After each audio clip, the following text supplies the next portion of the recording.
Hi, my name's Brett Hooker and my channel is I Love Dirt. In this video, I'm going to explore how you can get out and see the Simpson Desert yourself without having to go for a full-blown desert crossing. In fact, it's probably easier than you think. What we're watching here is dash cam footage that I took on my last trip traveling from Birdsville out to the start of the Simpson Desert, out to the first sand dune, which is called Big Red. And it's only about 40 kilometres from Birdsville out to Big Red. And you can see from the road condition here, the road's actually pretty good.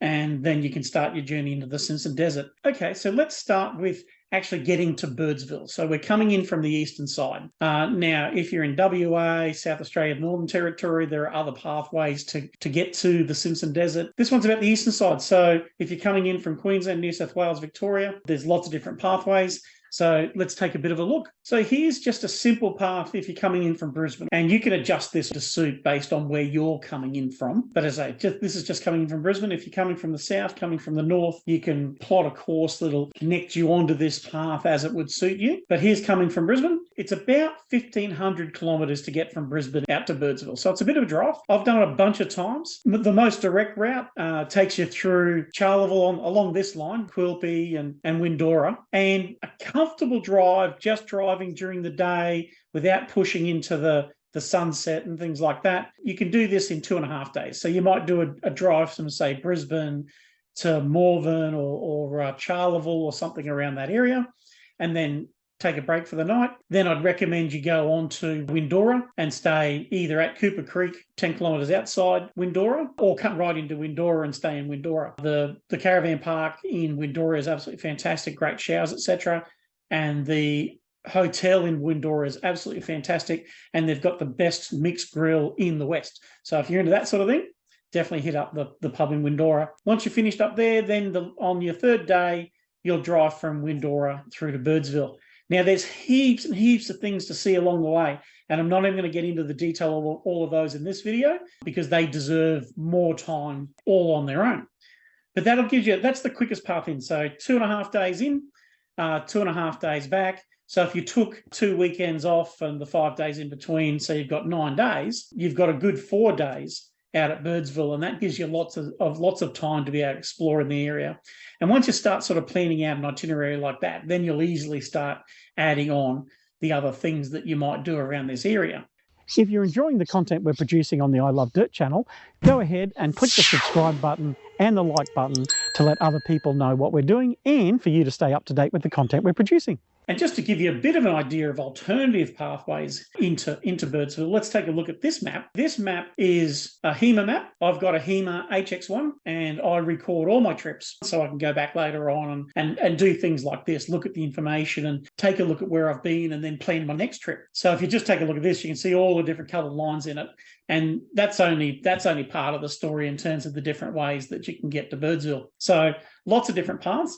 Let me come back to the clean map, though, and I'll talk about some of the other simple options that you might take. So I've talked about that fast route, or the fastest route that you can get from Brisbane through to Birdsville. But another one that you might like to do is you might come from Brisbane through to Morven and then head up north. Head up to Longreach and then Winton, and then head west from there out to Boulia, and then come south through Baduri into Birdsville. That's a really nice trek as well, as if you've got an extra couple of days there. Again, all kinds of things that you can see. That's probably the best route in terms of road quality and wear and tear on your vehicle. So if you had a little extra time, take that route. So as I say, turn north at Morven, head up through Longreach and Winton, through Boulia, and then come down south. Other ways to get there, and one that I like to use a lot, I actually head down through St. George and then out through Cunnamulla, Yulo, Thargomindah, and right out to Innamincka. And it's bitumen all the way out to Innamincka now. And then you'll turn north and head up to Birdsville from Innamincka. Now, the roads north from Innamincka are all rough. So that last trek from Innamincka up to Birdsville, which you can still do inside a day, but you just need to be prepared for that. And I'll talk about that a little bit in this video as well. But there's let me see, there's Arraburry Road north from Innamincka. There's Cordillo Downs Road, there's Walker's Crossing. So there's a few different ways of getting to Birdsville from Innamincka as well. I like that one a lot. And what we normally do on that particular trek is we'll go Brisbane to the Ninda Gully pub just south of St. George. Then we'll go through to Thargomindah and stay at the Explorers Caravan Park there in Thargomindah, which is a fantastic place. Thargomindah is good for restocking. So, have a nice shower there, go to the food store, go to the servo, get all the things topped up that you need, and then head out to Innamincka.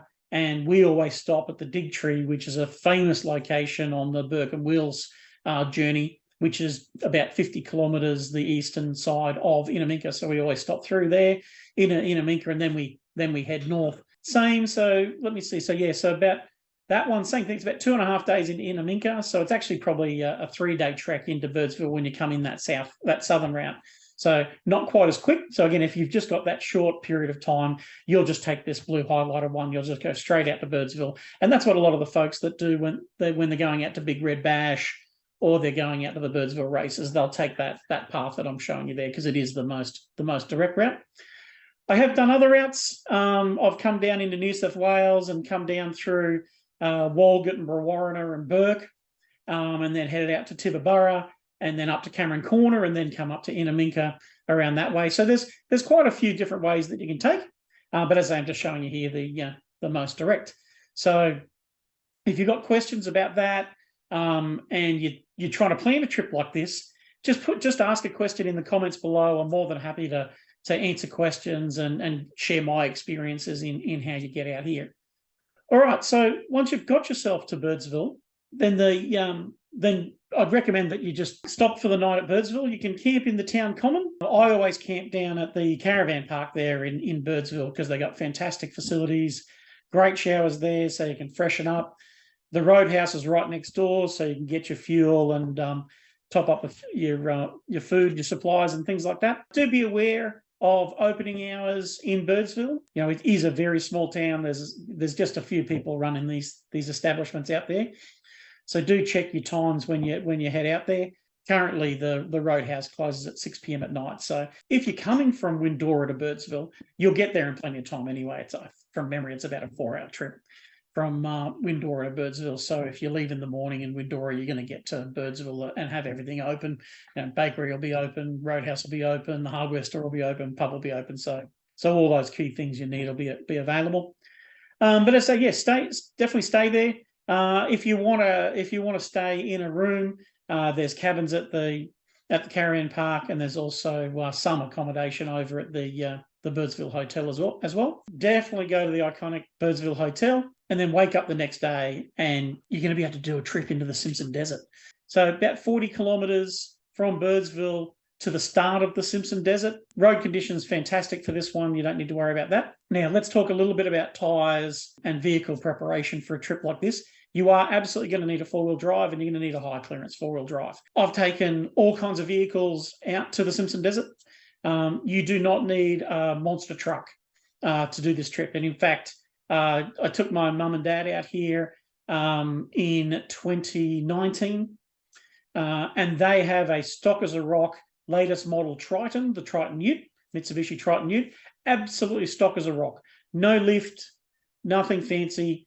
Went up big rest. Dad had never driven on sand before.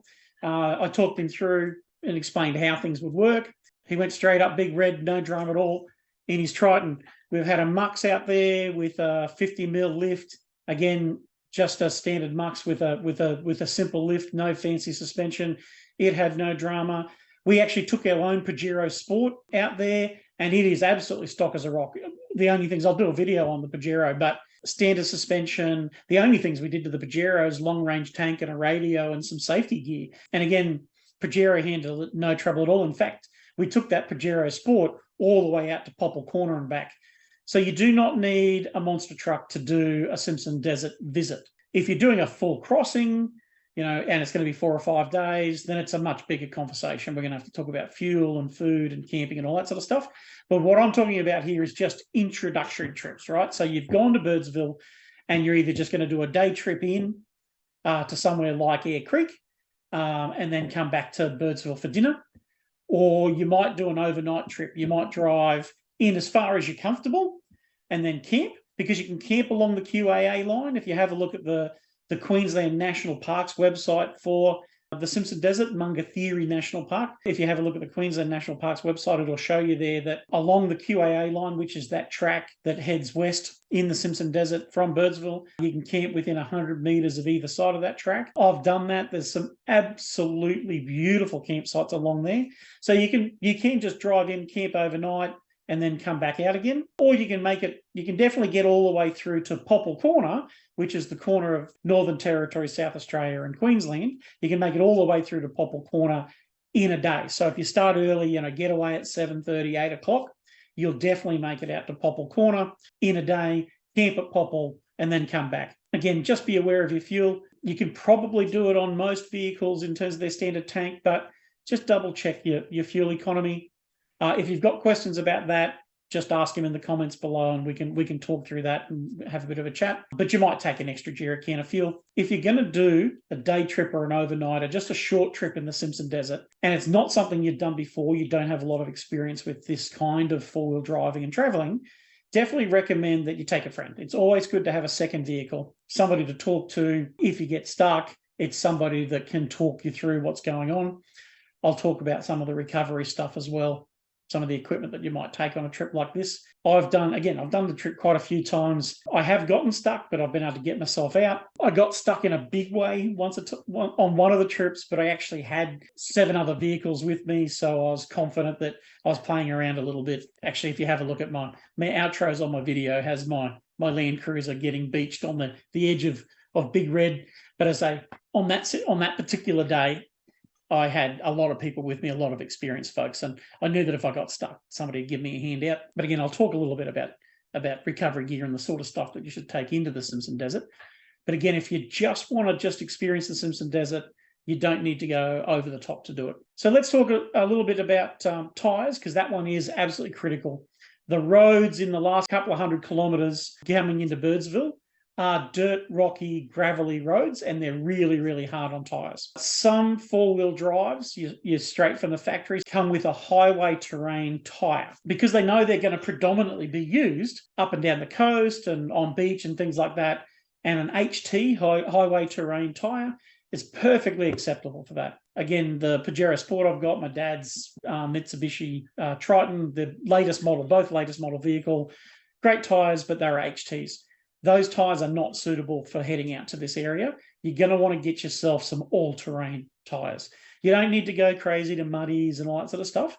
Just a good all-terrain tyre. All the big brand name manufacturers have an all-terrain tyre. I won't cover that off in this video. There's plenty of videos around on tyres, but it's just as easy to go. Just go to your tyre place, the place that you trust. Let them know that you're going to do a trip out. Just a short trip, you're going to do a day trip out into the Simpson Desert, you're driving out to Birdsville, and you want a set of all-terrain tyres for your vehicle to suit that. You don't need to go to big tyres, you don't need to go get bigger tyres to do this sort of a trip.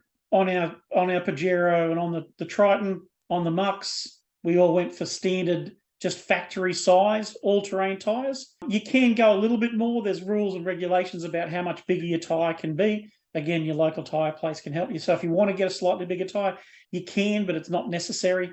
So that's a personal choice that you can look into. But you absolutely have to get all-terrain tyres. That road between Windora and Birdsville just loves eating tyres. And I've seen it. So I've had to replace tyres on vehicles where the highway terrain tyres have just been chewed up by that road. So absolutely get yourself some all-terrain tyres. If your tyres you got on your vehicle are still good, well, hang on to them, right? Maybe when you come back from the trip, you can flip back to your HTs. But honestly, if you've got some highway terrains that have still got plenty of miles on them, you can just flick them on Facebook Marketplace and then just hang on to your all-terrains for the rest of the travel that you do. So that's first and foremost. Get some all-terrain. You absolutely need some all-terrain tyres. The next thing you need to look at is you will need a couple of basic safety and recovery things, right? You are going into a sand desert. You do need to use sand driving techniques. Definitely feel free to watch some videos on sand driving to build a little bit of confidence. But again, if you haven't done it before, you should probably grab somebody and go out with them so that you've got at least a buddy system with you for a trip like this. But some things you should take, you should definitely take some recovery boards. Max Trax is absolutely the best brand. There are other brands out there, but I've played with a whole bunch of them. Max Tracks of the market, they were the first. They put a lot of R&D into building a very good quality recovery board. So I'd be recommending Max Tracks every day of the week. You can get them on special down at the large camping stores from time to time. Definitely worth getting a set of them. You'll definitely get yourself a shovel, because in terms of recovery, the simplest recovery is like 99% of the time. If you've just been driving up a sand hill, you can't make any more forward progress. Number one rule is don't spin your tyres up, because if you spin your wheels up, you're just digging yourself deeper and deeper into the sand. You'll end up on your chassis, and then it is a pain in the neck to get out. But if you're going up a sand dune, you've gone a little bit too slow, or something's happened and you've stopped and you're not making any forward progress, first thing, just reverse back. Number one thing is make sure you come down straight. Don't be trying to put a lot of steering lock, because you might turn your vehicle sideways, and that's when you start to get a little bit of a risk of things of the vehicle tipping over. So if you get stuck, just put it into reverse and just reverse back down. If you can't reverse back down because the car's settled into the sand a little bit, then absolutely all the first things you can do to facilitate a recovery are all things you can do by yourself. First and foremost, use the traction aids in your vehicle, right? So have a look at your crawl control and things like that you might have. These modern four-wheel drives have all kind of gizmos to help you with that situation. If that doesn't work, then a couple of Max Tracks and a shovel, you just jump out, dig the sand away from around the wheels just to clear where it's, where that buildup is, and put your traction boards. Make sure you got 4 of them. It's worth the investment to have 4. If you're traveling with somebody else, you might have 2 on their vehicle and 2 on your vehicle, but make sure you got 4. So just dig the sand away, put the traction board under the wheels, and reverse back out, and then reverse down the hill and down the sand hill, and then have another go. So in terms of gear, definitely have a shovel, definitely have some traction boards like Max Tracks. The other important thing there is tyre pressure. In the Simpson Desert, you're going to be wanting to use 18 psi. All tyres are slightly different, but a good rule of thumb for an all-terrain on a normal four-wheel drive you'd buy from one of the big brands, you'd probably come down to something like 18 psi on your tyres. So some other gear you're going to need, you are going to need a tyre pressure gauge, so you can actually measure what pressure your tyres are at. You can get just a simple analog one, and then you can just go up from there. There's all kinds of things you can get for tracking your tyre pressure. And you are going to need an air compressor, because you are going to lower your tyres, and later on you're going to want to pump them back up again. And in fact, you might lower them down a little bit to help with some of the sand dunes, and then you might want to put some more air back in. So you're definitely going to want to get an air compressor. You can get portable ones. You don't have to go wire one in your vehicle to do this. By all means, you can if you want to. I've got an ARB twin compressor in my car. I love it. I swear by it, but I use it a lot. So it was worth the investment. Get a portable air compressor. Do not get the cheapest one you can get. You're going to be inflating all-terrain tyres on a four-wheel drive, so you want to get something that's a little bit beefy. So just don't go get a $30 or $40 air compressor. Spend a little bit of money on one so that that it'll look after you. But yeah, so you're going to drop your air pressure down to rule of thumb 18. But you might find you've done 1 or 2 sand dunes and the tyres have gotten hot, the air inside's gotten hot, pressure's gone up to 22, 23, so you might have got stuck. Jump out, shovel, Max Tracks, whatever else, but just pop the tyre gauge back on it and just check. If your tyre pressures have come up, you might let the tyre pressure back down a little bit more again. And in fact, when you're in the desert, you might even let it down to, say, 15, 14, something like that. Because the more you let your tyre pressure down, the more the bottom of the tyre flattens out and actually creates more contact area for that tyre to grab the sand and make forward progress. So you can take a little bit more out if that helps you get through. So in those situations, those things are going to get you out, and you haven't even had to work with somebody else to get recovered. If you really get stuck and the shovel and the Max Tracks aren't working and things like that, then the next thing that you would definitely bring with you is a Snatch Strap. I'm not going to go through using a Snatch Strap in this video. There's plenty of videos. Take a look around for some of those. But having a Snatch Strap, they're very affordable. You only need one between the 2 vehicles, or the group of vehicles that you've got. So everybody doesn't need to carry a Snatch Strap.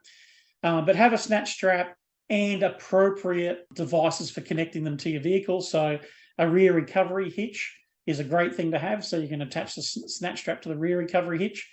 And I absolutely recommend getting some rated recovery points on the front of your vehicle. If you've got a bull bar, most bull bar manufacturers will have rated recovery points that you can add on to their bull bar. If you don't have a bull bar, do some research. You might be able to find a set of rated recovery points that you can add to your vehicle, even without a bull bar. If I use the example of my Pajero Sport, there's actually 2 providers of front rated recovery points for the Pajero Sports that go on the front. So I put a set of them on the Pajero Sport. And what that meant for the Pajero Sport is that I was able to then recover that vehicle either from the back using a rear recovery hitch in the tow hitch on the back, or I could use the front ones.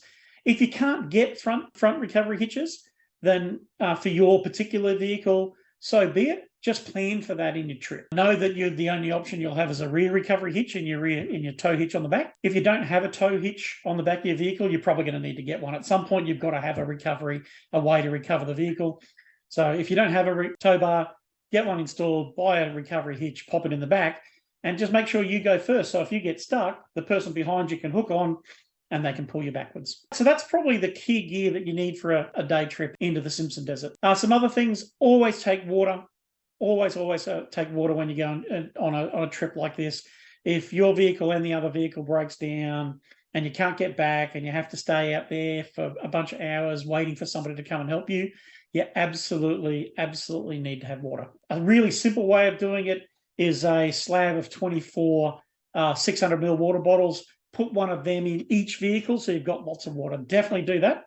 Other options, of course, are, you can have it if you've got a way to carry jerry cans. You can get 5-litre ones, 10-litre ones, 20-litre. There's lots of different sizes there. However you do it, though, make sure you carry plenty of water. Make sure you've got a first aid kit. Make sure you've got some food. And from there, having some sort of communication equipment is absolutely essential.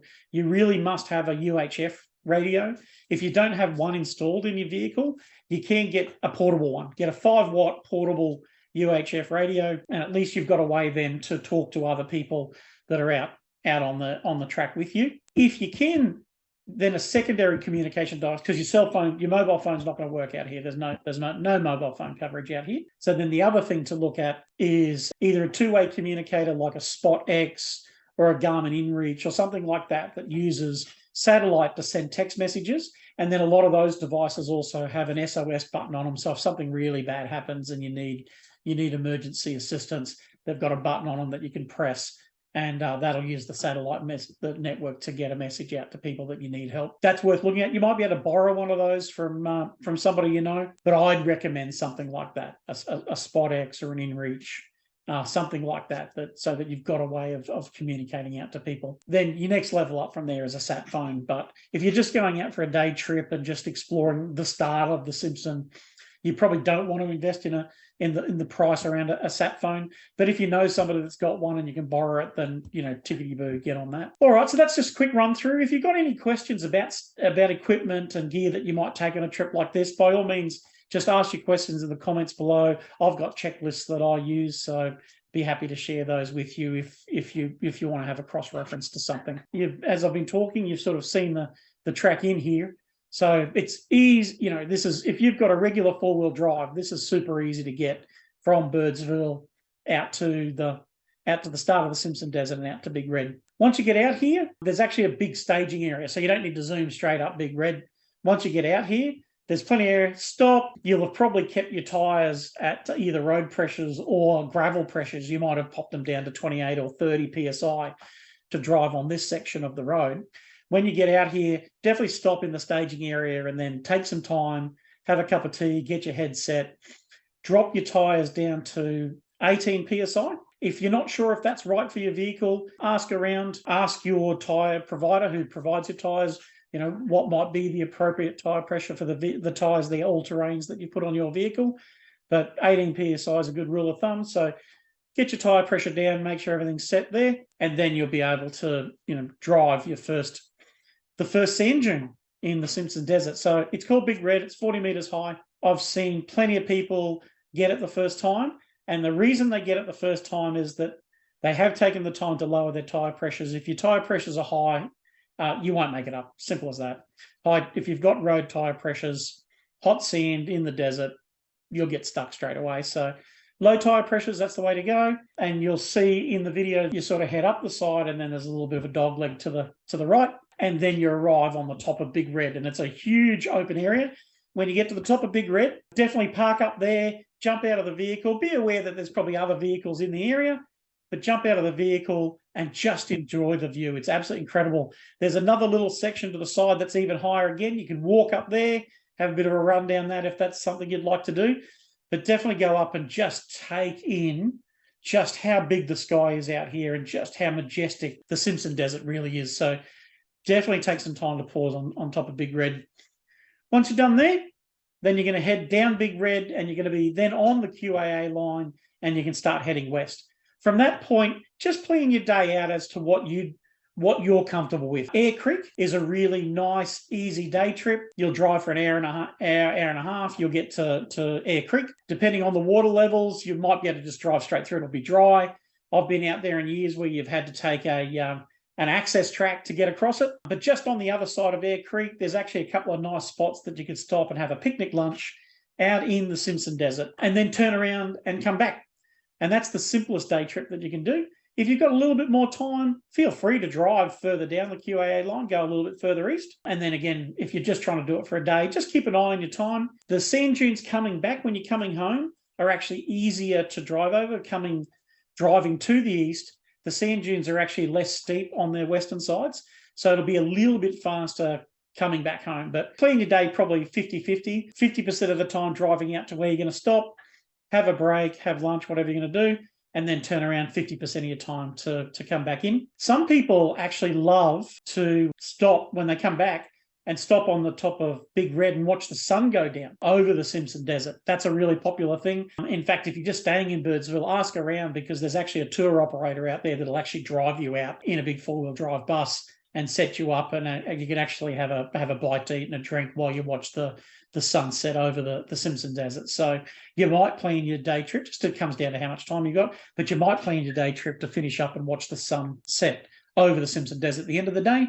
Then you'll come back down and you'll do that 40-kilometre drive back into Birdsville, go back to where you're staying, whether it's a cabin, tent, caravan, whatever you've got, and then go head up the Birdsville Hotel for an epic dinner after an absolutely amazing day. The next level up from there is probably the 2-day trip where you'll actually drive out to Poeppel Corner. I'll do a separate video on that. We've done that as well, where you'll drive out to Poeppel Corner, camp at Poeppel or one of the desert campsites around that area, and then camp overnight and then head back home on the second day. So look, that's an introduction to the Simpson Desert. They're things that if you've got a four-wheel drive or you want to rent a four-wheel drive from somebody like Fleet Crew, I've done that before. They're absolutely fantastic with four-wheel drive rental. You can absolutely get to the Simpson Desert. You can absolutely visit it, and you can leave a full crossing of the Simpson Desert for another time and another day when you've built up some experience. So, but if you want to see the amazing place, which is the Simpson Desert, it's absolutely achievable. Get yourself out to Birdsville, and then as I say, whether it's a day trip or an overnight trip, you can absolutely get out there and experience this wonderful, wonderful place. Definitely recommend it, and I'll see you next time. Cheers.